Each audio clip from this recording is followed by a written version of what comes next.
What is the truth?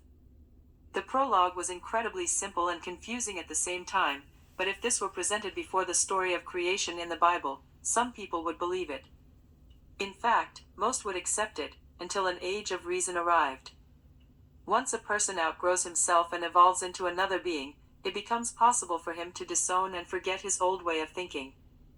If the statement, "with age comes wisdom," is true, then the test of time will prove that mankind is at the brink of receiving all the benefits of eating the fruit from the tree of knowledge as it is written in the Bible, but this age is different for every person. It can begin with a question like, "What happened before there was nothing?" Or sometimes it begins with the statement, "That doesn't make any sense." Stories and lies are told sometimes because of the questions being asked.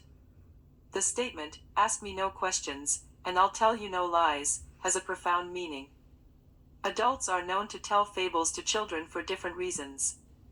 Most fables are told to frighten them into behaving a certain way.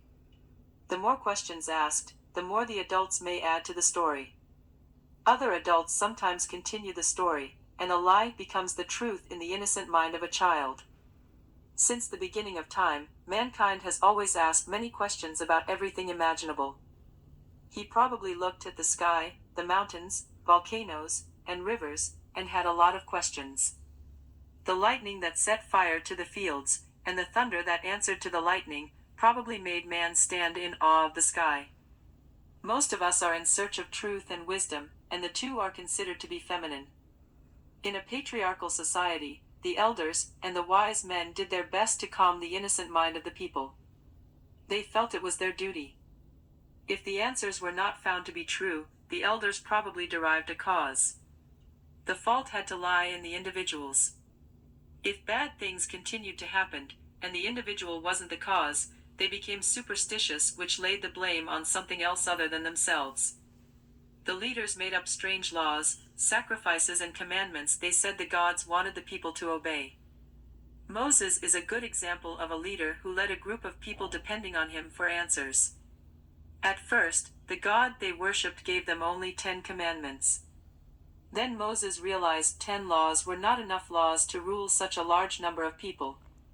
By the end of the 4th book of the Bible, there were over 350 or more commands they were obliged to obey or face death. There are really many people who look to the preacher or the palm reader to pray to God for blessings, health, and prosperity. When their requests are not granted, they may become disheartened and angry with their God. Most people believe the voice of their leader is the voice of God. Laws and creeds are the foundations for political realms, religious cults, and some family groups. But when 2 or more individuals share the same space, rules are usually needed just to maintain the peace. The same type of system that rules the world, rules the people with religion and laws. The word religion is a Greek word which means to restrain or to hold, and religion does exactly that. Even though this story is about slavery and the cruel way of life the slaves endured, there is much more to the story the characters may bring to our consciousness for us to consider. The real issues are the unanswered questions that still remain.